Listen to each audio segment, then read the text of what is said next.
This is Ms. Shay again at the Hope Program, and I hope that all is well with you. So, today we're going to talk about two topics. The first topic is finding a job posting, and then towards the end, we're going to talk about short term versus long term. So, let's get to work. All right, so finding a job posting can be a little daunting, it can be a little difficult, and it can be a little frustrating. And the reason for this is because you're going to be spending hours upon hours doing research and going through different search engines looking for that job, looking for the job that you really want to do, looking for the job that is going to put a stopgap in your unemployment. You're looking for a job that is going to help you to pay your bills. But most importantly, and I want to talk about this for a minute, when you're looking for work, try if at all possible to look for a job that you really want to do, something that speaks to your heart, something that you know that you can do really, really well, and something that other people have told you that you were really good at also. A job where you don't mind getting up day after day and spending hours upon hours on that job.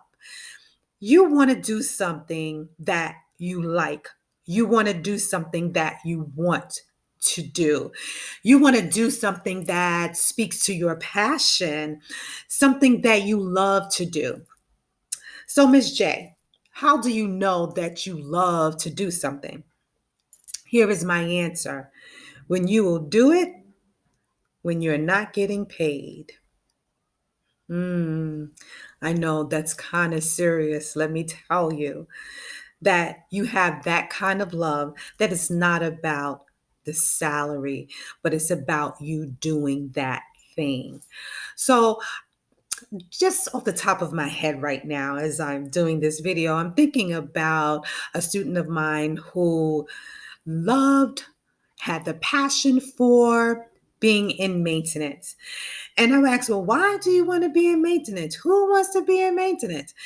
And what he said was he loved when he cleaned the bathroom and that he made it smell good, that an employee would come to him, a staff person would come to him and tell him thank you for the job that he did, and that they recognize that he did it. See, because there was other people that was on the team and there was other people that, there was a rotation that were cleaning the bathrooms and the halls and the cafeteria and offices and what have you. But when he reported to work, there was something that was extra special that was done. He made it smell really good. He made sure that the inventory was there and that it was enough. And then throughout the day, he would do rotations and he would come back just to make sure that it was still in the same framework that he had left it earlier. And let me tell you, people notice, and that's love. But if somebody got to come to you and repeat to you over and over again, oh, you didn't do this, oh, you didn't do that, or could you do this? And you're like, oh, okay, I'm sorry. Oh, yeah, yeah, I will. Okay, yeah, yeah, I forgot. Then that's not the thing for you to do. See, because when you love something, you don't have to be asked to do something, you will do it automatically.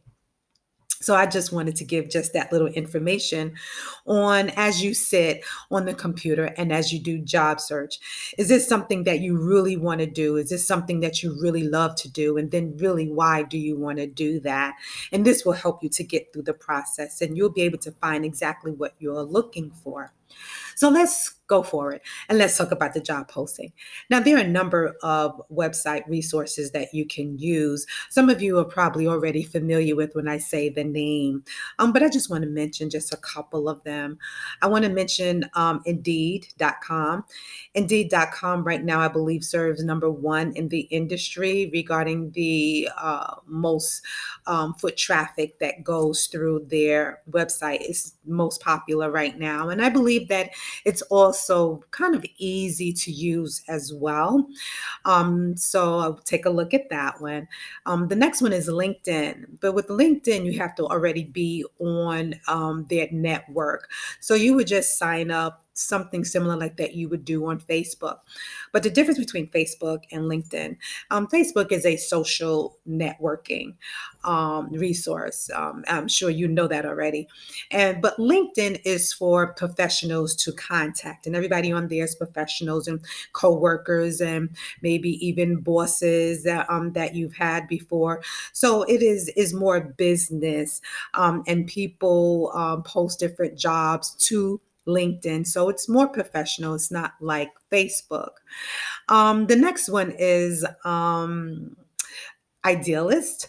There's another one, New York City Gov. New York City Gov is if you want to work for the city. So you'd go into that one. And then there's another one called My Next Move. That's a really wonderful resource. Under another training, you guys is going to have that one. And we're going to take you through it step by step. What I love about My Next Move is after you put in what you like to do and what you don't like to do, it actually organizes it for you and give it like a numeric number, like 1 is your weakest, 10 is your strongest. It's all color coded, so it's easy to understand the graphing. But what I like about it is because it tells you about other jobs that maybe you are qualified for that you didn't even think about. So I really like that one. I'm excited about when you guys get that lesson. I think that you're going to like it. And then the last resource that I want to talk about is called Craigslist. Now, Craigslist has been around for a very long time. And Craigslist, I want to say, have gotten a bad rap in recent years because of a lot of scams. Okay. But I think, it's still out there. It's still a steady resource. So let's talk about scams for a second. Okay, so scams are people who are out there to abuse you and to take advantage of you and somehow to get something from you. And of course, the number one motivation is start with the M word. You know the word, money, to somehow figure out a way to get money from out of your pocket. So websites that are asking for your social security number and an address or two, and they haven't even had a conversation with you about a job or even establishing an interview with you. That's not good. Any site that is asking you to pay them money to look for a job, that's not good, because if you had money, would you be looking for a job? So that's not good. That's a telltale sign. And another telltale sign is if it sounds too good to be true, then it is. If it's telling you, oh, you can make $1,000 to $2,000 a week, call us. Now you know that's a telltale, because if that was really true, you would not be seeing that ad, because a whole lot of people would have responded and they would not need anybody to pay them $1,000 to $2,000 a week. I'd be there. I wouldn't be on this video. Okay, so just be careful when you're searching for a job. So when you're on the site, look for if the company's name is there. For those, I feel the most secure about if the company is there, because then you'll be able to do research on a company, which is something that you're supposed to do anyway. As you're preparing for a job, you want to know something about that company, about their background, about how many employees they have, about how long they've been in existence, because we believe that the longer that they've been in existence, then that means that they've had some highs and lows and they were able to sustain themselves through that. And so that's a steady job, a concrete job. So that would be something that you'd be interested in. So let's talk about what is actually on a job posting. Well, on a job posting, again, you may find the name of the company. Some job posting even give you like a little blurb about the company. And then what they want to do is they may give you two things. They're going to give you two things. So one, they're going to tell you what the job duties are, what the responsibilities are, the things that you have to do, the things that you have to know how to do. Let's put a pin in that. I want to talk about that for a second. So it's going to list the duties, the tasks, the hands-on, what your performance is going to be in that job. That's what those bullet points are. This is what you are going to do. Then you will see where it says requirements. So the requirements are things that you have to already have. You may have to have a certain level of education, have a high school diploma, maybe even have some college, maybe even a college degree for some jobs. It will tell you how many years of experience that they would like for you to have in that position. May even require you to speak another language, have certain skills, certain level of computer skills, certifications, know software. It may even talk about your personalities, and it talks about certification. So those are things that you have to have in order for you to qualify for the job. Now, I want to talk about two things before we move on. One, knowledge and experience. Knowledge and experience. So, knowledge is I know, I'm familiar, I've seen that done, I've heard that before. Okay. And I think that if I had to do it, I would be able to, right? Then experience is what you've actually been able to do, what you have performed already on your jobs. Now, when you are interviewing and when you are looking for these job postings and you're reading through them, look at some things that you may know and look at some things that you may have experience in. Here's what the company want to know. Can we train you, and what basis of understanding do you have? And so sometimes that's like a little seesaw for me, sometimes about the knowledge and the experience. Experience, of course, is the strongest one, right? But if you know about something and if you can talk about something, that's good. Let me give you an example. I already talked about maintenance, right? Okay, so let's talk about maintenance one more time. Only because it's just the easiest industry that I can go to right now, okay, for this training. Okay, so um I've never ever buffed the floor. Never.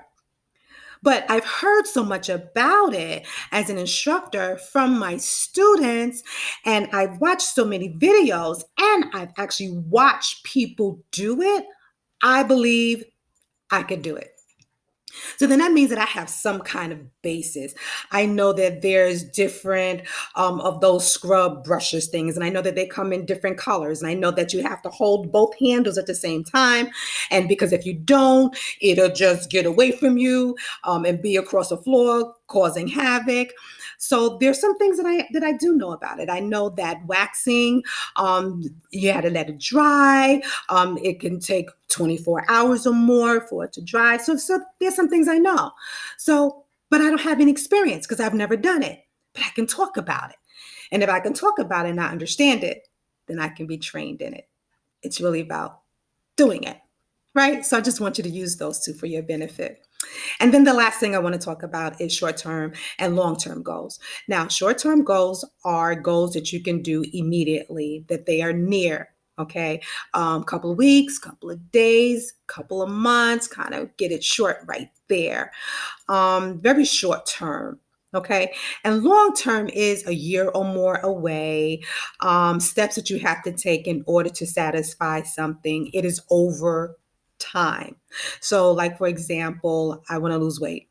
Don't judge me. That's something that I'm always talking about, right? So, what's my short term? Eliminate as much sugar as I possibly can. Think about how much starch am I taking in, how much coffee am I drinking. Maybe I want to stop that. And maybe I want to exercise. Maybe I'll start walking a mile or two a day. See, that's short term, and I can do that right now.